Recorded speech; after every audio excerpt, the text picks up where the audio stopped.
Kingston and the Islands. Thank you, Mr. Speaker. My question is for the Minister of Community Safety and Correctional Services.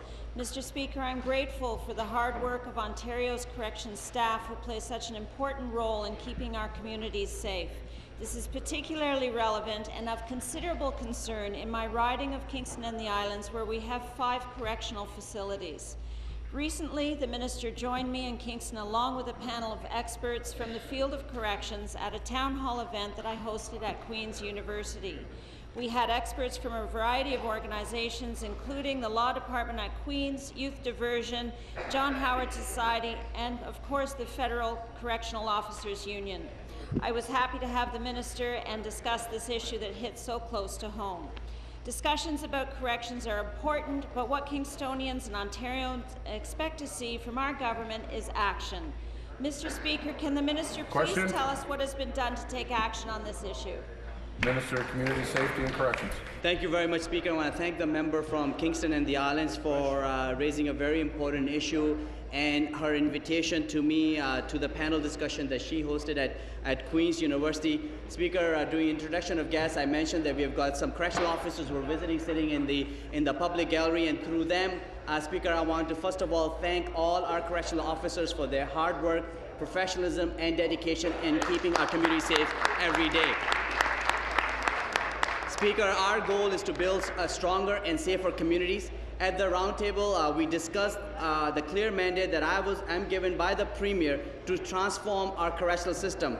And I discussed, Speaker, the action that we are taking on addressing capacity issues while working to ensure the safety of all our staff members and our inmates. And also, Speaker, ensuring that support for rehabilitation and reintegration for our inmates is in place to minimize recidivism. I look forward to providing more details in supplementary. Thank you. Supplementary. Thank you, Mr. Speaker, and thank you to the Minister for his response.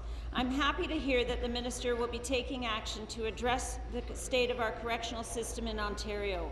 But, Mr. Speaker, we still hear of concerns around mental health services and critical programs to rehabilitate and reintegrate offenders into our communities. Mr. Speaker, these issues are of interest to all Ontarians as they affect recidivism and have an impact on community safety as a whole. That is why it is important that we work together with all of our partners in corrections to address these issues.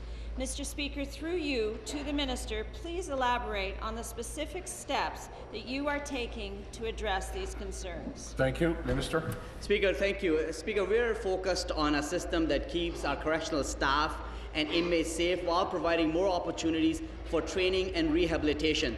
That means continually working to improve conditions at every institution across the province by enhancing education, rehabilitative and training programs for offenders, improving services for mentally ill female and Aboriginal offenders, improving discharge planning and community reintegration, and addressing both capacity and innovation within our correctional system. Speaker, I know that our OPSU partners and all our corrections partners share the same goals. We are already working towards to improve the safety and security of both correctional staff and inmates, and are moving on rolling out protective equipment for our correctional officers, developing a regional intermittent center strategy, and hiring over 300 new officers by the end of this year. Not to mention, Speaker, we're hiring more mental health nurses to provide better care for our inmates that are in our care and custody. Thank you.